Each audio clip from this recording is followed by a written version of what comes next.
Alrighty, so we're here with our normal delivery. We have our kit set up, so we've got our first aid kit and our resus kit set up.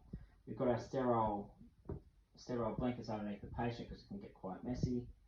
The patient is having contractions of 45 to 60 seconds long and about 1 to 2 minutes apart. The patient says that she needs to push, and as we come down in our prime position, we can see that the baby is crowning. So at this stage, we place our palm of our hand and our 2 fingers on top of the baby's head, and it's just to slow the birth down so the baby doesn't shoot out. Make sure that we don't put our fingers or our hands inside the mother. And as the baby's head comes out, we don't want the mother to push. We just encourage her to pant or take nice slow deep breaths until the head comes out. Once that's through, we can place our hands either side of the baby's head. Make sure that we don't twist the baby or pull the baby at all. It's just for gentle flexion. The baby is going to then rotate internally to give birth to one shoulder at a time. Once the shoulders are through, they come through quite quickly. So we're just there to stabilise the baby.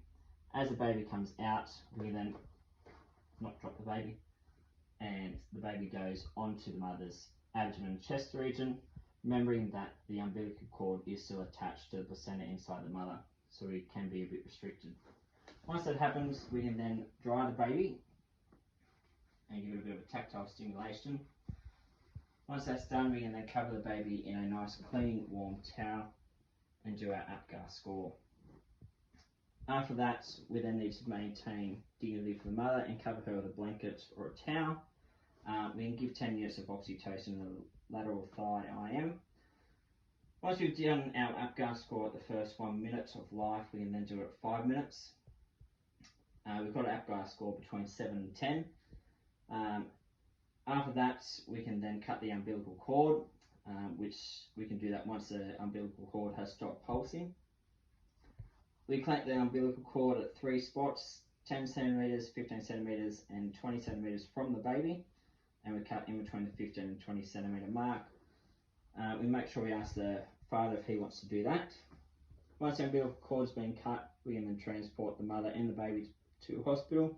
This is non-urgent, so it's not lights and sirens, and we just then deliver the placenta when it comes. Once the placenta has been delivered, we have to visually inspect it, make sure it's all there in full, and it hasn't torn off or broke apart inside the mother. Once we've done that, we then collect the placenta into a clear plastic bag and take that to hospital.